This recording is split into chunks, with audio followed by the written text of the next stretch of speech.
Halo,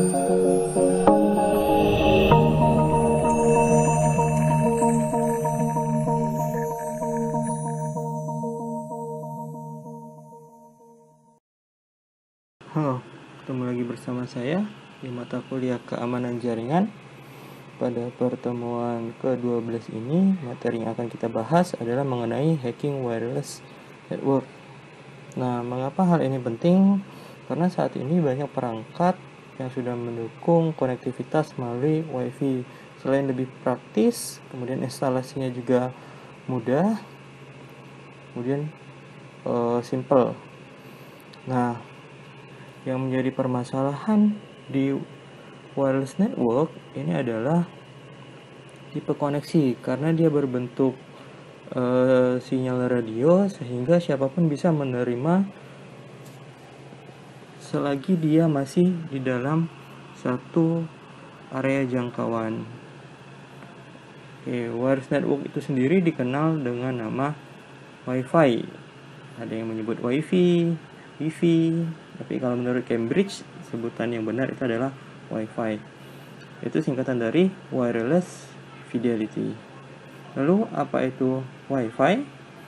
Oke, kita bahas singkat. Wi-Fi adalah jaringan tanpa kabel.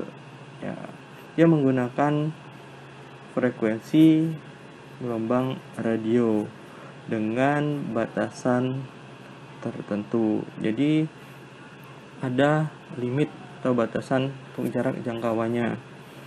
Nah, perangkat di jaringan wireless ini memiliki kebebasan untuk bergerak. Kemudian kebebasan untuk berbagi data dengan perangkat lainnya di jaringan yang sama maupun di jaringan yang berbeda. Jadi intinya kalau dia terhubung dengan internet, dia bisa berbagi data dengan siapapun, tapi kalau hanya untuk intranet, dia hanya bisa berbagi di jaringan yang sama. Nah, satu yang menjadi crucial point adalah mengapa Wi-Fi ini sangat banyak tersebar. Jadi ada kios-kios Wi-Fi. Itu karena instalasinya itu gampang, biaya yang dikeluarkan itu juga lebih murah dibandingkan jika harus menggunakan kabel seperti itu. Nah, akan tetapi dibalik banyaknya titik akses untuk Wi-Fi, kalian juga harus tetap berhati-hati. Kenapa? Karena tipe koneksi ini juga memiliki kerentanan tertentu. Nah, nanti akan ada pembahasan mengenai salah satu teknik untuk melakukan hacking di jaringan wireless, yaitu teknik sniffing. Apa itu sniffing?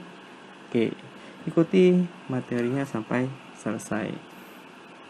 Ada 3 protokol keamanan dalam jaringan Wi-Fi, yaitu yang awal-awal ada WEP, Wired Equivalent Privacy, WPA, Wi-Fi Protected Access, dan pembaruannya adalah WPA 2, yaitu WPA versi 2 yang tentunya lebih aman.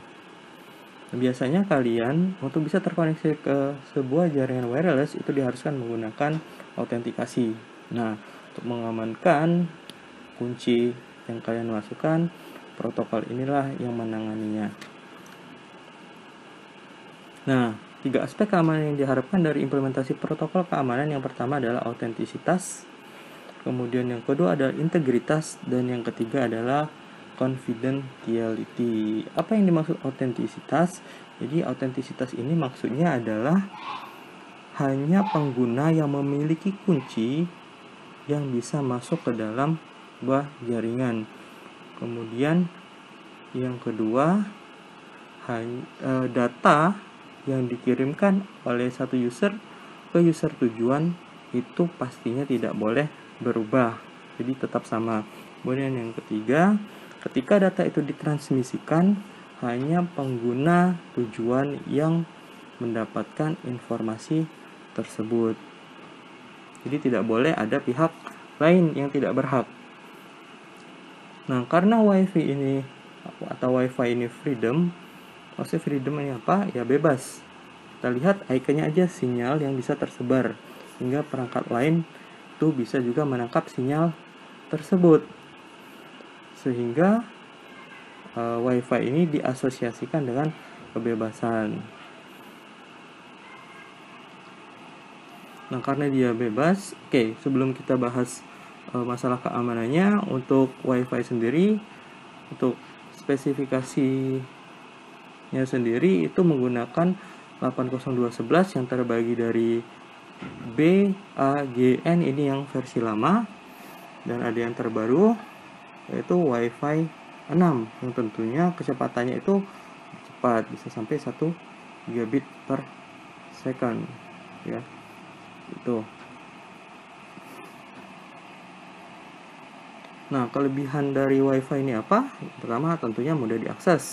Tinggal mencari titik aksesnya di mana, masukkan autentikasinya, udah selesai. Kalian langsung bisa browsing atau surfing di internet. Nah, dua mode koneksi dari WiFi ini adalah ad hoc dengan koneksi peer-to-peer, artinya seperti tethering. Jadi kalian berbagi koneksi dengan orang lain secara device ke device, perangkat ke perangkat. Sedangkan jika dia menggunakan infrastruktur, ini biasanya ada tambahan yang berupa access point. Jadi ada routernya, kemudian ditambahkan access point yang memungkinkan banyak klien untuk dapat terhubung. Ad hoc ini biasanya hanya untuk skala yang kecil. Sedangkan jika menggunakan infrastruktur, ini bisa menampung klien dengan jumlah banyak dengan pengatur lalu lintas, itu berupa router itu sendiri. Nah, kekurangan dari WiFi adalah mudahnya dihacking oleh para hacker untuk mencuri password pengguna WiFi. Jadi jangan heran ketika kalian memiliki misalnya WiFi di rumah, kok kadang kalian pantau jumlah penggunanya ini tidak sesuai.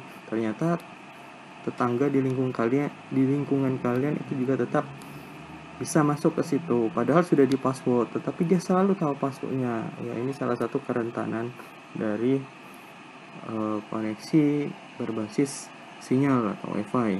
Selagi dia bisa mendapatkan jangkauan frekuensi dari sinyal tersebut, ya ada kemungkinan bahwa dia bisa mengetahui password dengan teknik-teknik tertentu.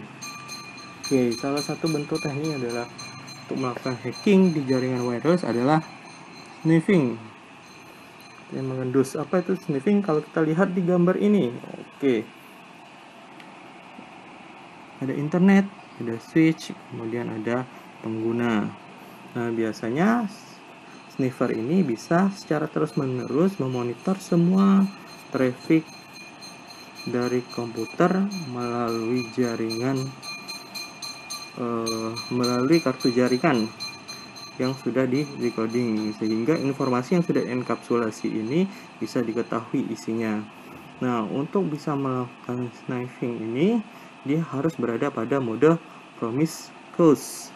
Jadi apa itu promiscuous? Jadi promiscuous ini mengacu pada cara unik perangkat keras kartu jaringan yang memungkinkan kartu jaringan ini bisa menerima semua informasi yang ada di lalu lintas jaringan tersebut, meskipun paket data tersebut tidak ditujukan untuk perangkat tersebut. Nah, bagaimana cara memilah informasi untuk dia atau bukan, atau untuk orang lain, dengan cara mencocokkan alamat tujuan dari paket yang diterima dengan alamat perangkat keras dari kartu jaringan itu sendiri, atau alamat MAC address yang ada. Jika itu bukan ditujukan ke alamat IP dia dan MAC addressnya tidak sesuai, maka dia akan mengabaikan. Tetapi apabila ditujukan dan sesuai dengan MAC address, maka dia akan memproses lebih lanjut untuk dinaikkan ke layer-layer selanjutnya. Oke. Sniffing sendiri adalah proses pemantauan dan penangkapan semua paket data melewati jaringan tertentu dengan menggunakan tool sniffing. Nah, sniffing ini sama dengan penyadapan, yaitu menangkap semua informasi, kemudian berusaha untuk memecahkan atau mendekode informasi tersebut sehingga bisa diketahui isi informasinya.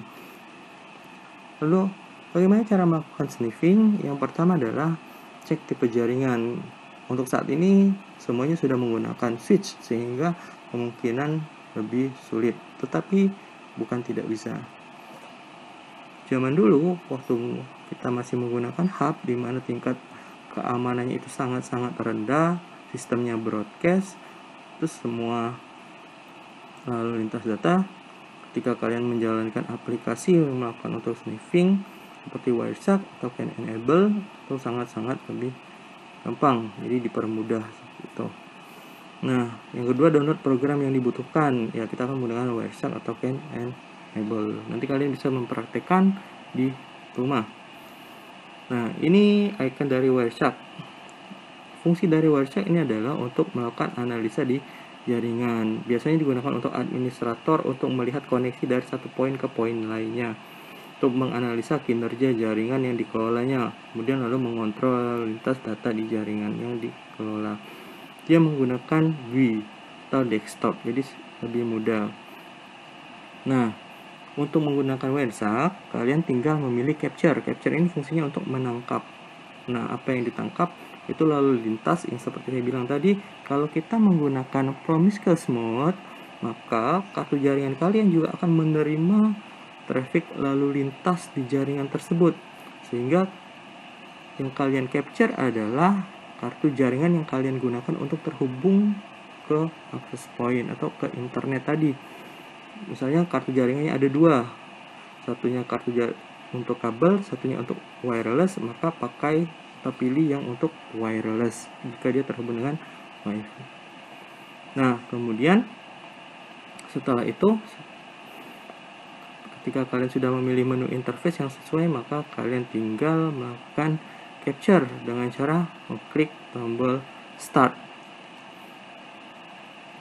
Oke, di sini ada, kalian bisa lihat ada start. Kemudian biarkan prosesnya berjalan. Ini tampilan yang lama, yang lebih baru mungkin beda-beda sedikit. Oke, pastikan ketika untuk melakukan capture packet in promiscuous mode sudah tercentang. Dan start, tunggu saja proses pengambilannya seperti ini. List paket yang kalian capture, kemudian isi datagram di bawahnya dalam bentuk SA. Kemudian untuk melakukan penghentian proses sniffing, tinggal pilih stop, kemudian save file yang sudah di capture tadi. Oke, selanjutnya kita menggunakan aplikasi Can Enable. Nah, Can Enable ini awalnya digunakan untuk melakukan pemulihan password untuk sistem operasi Microsoft. Akan tapi kegunaan dari Can Enable ini bisa digunakan juga untuk melakukan sniffing di jaringan, baik yang menggunakan hub maupun menggunakan switch. Dan hampir semua perangkat komunikasi data di jaringan seperti router, switch LAN, hub, dan lain sebagainya itu bisa di sniff dengan Can Enable. Jadi ini sangat-sangat powerful. Prosesnya juga sama, dia ada menu sniffer, kemudian jalankan, lalu pilih host, kemudian kalian pilih scan MAC address-nya, range-nya dari mulai berapa sampai berapa, kemudian nanti akan muncul seperti ini. Lalu pilih IP komputer gateway yang di sebelah kiri, biasanya berakhiran 1, ya misalnya 1101 atau bisa jadi berakhiran 254 ya gitu.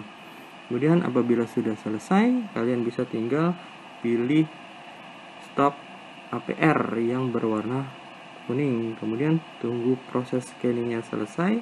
Maka secara otomatis apabila ada yang menggunakan koneksi HTTP misalnya untuk login ke sebuah web, maka username sama passwordnya akan ditampilkan di dalam tabel seperti gambar ini yang disensor. Oke, materi kali ini untuk hacking wireless network cukup sampai di sini. Inti dari hacking wireless ini adalah untuk memberikan kalian informasi bahwa kalian tidak boleh sembarangan untuk masuk ke sebuah akses point, terutama untuk transaksi-transaksi tertentu. Jadi kalau misalnya kalian ingin transaksi keuangan, terus kalian menggunakan wifi publik yang tidak tahu pemiliknya siapa, bisa jadi orang tersebut sengaja memberikan akses wifi gratis, tapi di dalamnya sudah terpasang alat sniper tadi, sehingga lalu lintas traffic yang kalian gunakan itu bisa dipantau seperti itu. Jadi harus tetap berhati-hati, karena tidak hanya untuk menjebol password saja, dia bisa melakukan DNS poisoning. Jadi yang seharusnya kalian menuju ke misalnya alamat A, kemudian kalian dialihkan ke alamat B dengan tampilan yang sama, itu sangat-sangat berbahaya, bisa jadi phishing. Jadi seperti itu. Jika ada pertanyaan silahkan ajukan di Classroom. Terima kasih atas perhatiannya dan sampai ketemu di pertemuan selanjutnya.